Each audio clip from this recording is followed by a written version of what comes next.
نو آخرت کې به ټول انسانان په دوو ډلو باندې تقسیم شي.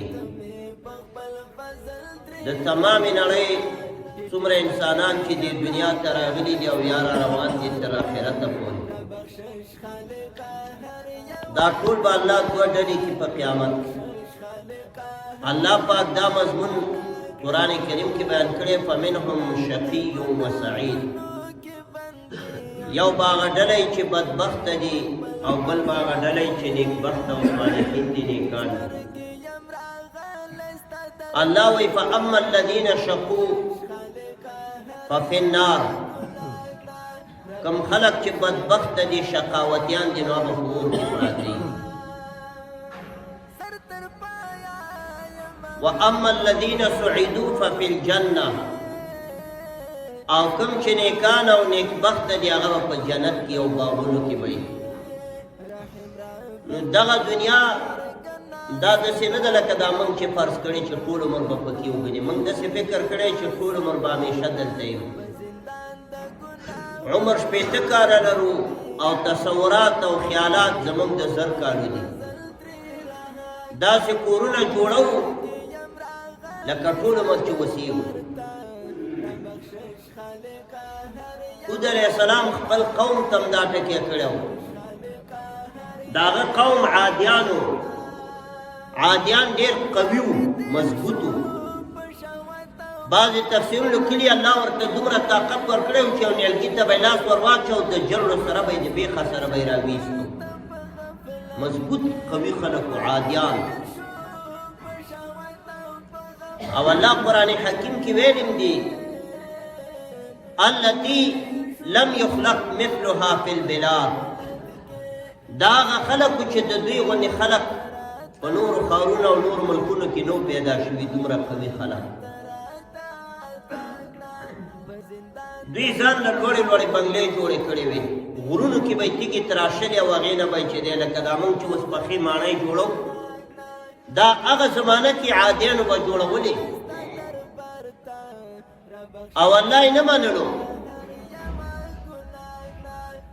چې هود علیہ السلام به ورته ویل چې الله پاک ومنئ، موږ یو رب پیدا کړي وو، یو قوت دی، یو قدرت او طاقت دی چې ټول انسانان یې پیدا کړي او جهان یې پیدا کړي. هغوی به په جواب کې ورته ویل من اشد منا قوه.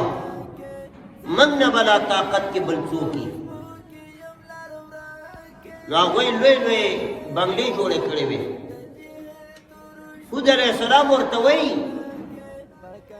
وتتخذون مصانع لعلكم تخلدون. تاسې داسې بنګلې جوړوئ لکه ټول عمر چې د دې دنیا ټیکه مه غستي. تاسې داسې ځایونه ځان له جوړ کړي قصرونه او ماڼۍ چې ورته یو انسان وګوري دا تصور یې کېږي چې ګنې دا به قیامته پورې ژوندي یئ تاسې. وَإِذَا بَطَشْتُمْ بَطَشْتُمْ جَبَّارِينَ فَاتَّقُوا اللَّهَ وَأَطِيعُونِ. او کله الله قوت درکړی چې چا سره جنګ او په چا حمله کوئ نو ډېر زور سره حمله کوئ، د خلکو جرړې او بنیاد وباسئ. دا څه کوئ؟ د الله نه ویرېږئ. هود علیه السلام ورته وایي لکه اوس چې روس یا امریکا په یو ملک حمله کوي نو بیا خو بنیاد یې وباسي، تباه کوي. دغسې ورته وایي کله چې تاسې حمله کوئ د دشمن مقابل کې بطشتم جبارین، دومره زورور حمله کوئ، ماشومان ښځې نر ټول تباه کوئ. فاتقوا الله واطیعوني، د الله نه ویرېږئ، زما اطاعت وکئ.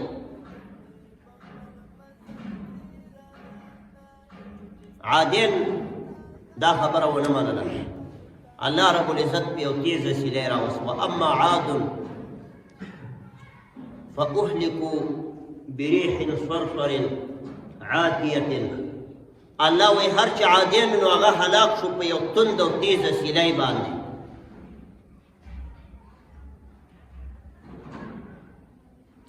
اته ورځې او اووه شپې دا سیلۍ په دوی باندې شروع وه. تیز باد، ګرم، سپېره.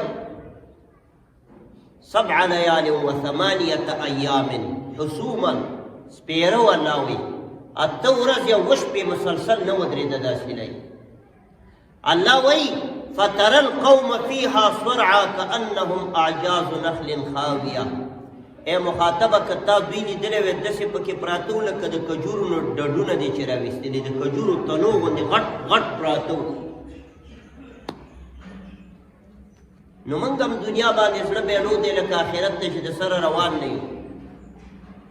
دا دنیا یو 5 ورځې آباده ده او دا به ختمیږي. الله به دا انور هم را ختم کړي، دا سپوږمۍ به هم ختمه شي، دا نظام به ختم شي، دا ځمکه به هم ختمه شي، دا اسمان به راوشلېږي.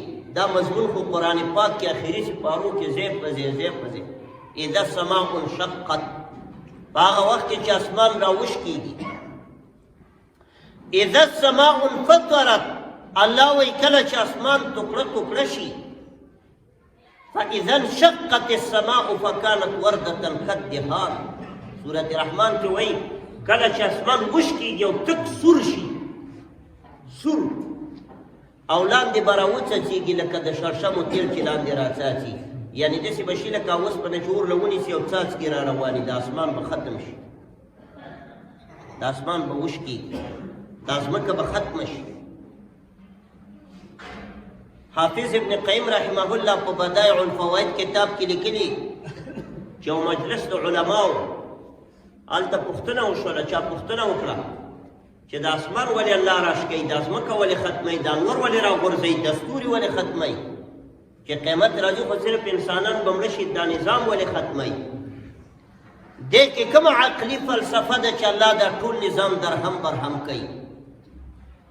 وایي هغوی ته جواب ورکول شو چې یو څوک چې د یو زوړ کور نه نوي کور ته کډه وړي نو هغه چتونه هم راکېدوي، هغه برقونه هم راشکوي، هغه هر څه ختموي. دا سپوږمۍ یو برق دی، دا انور دا د الله یو لوی برق دی، او دا سیندونه او دریابونه هغه بمبې دي د الله پاک، او هغه اوبو نظام دی کور کې. نو څوک چې زوړ کور رانوي نو دیوالونه او چتونه او هر څه ختموي، نوی کور اثرې نه وبادوي، نو الله به دا دنیا ټوله ختمه کړي، دا سیستم به ختم شي، نوې ځمکه به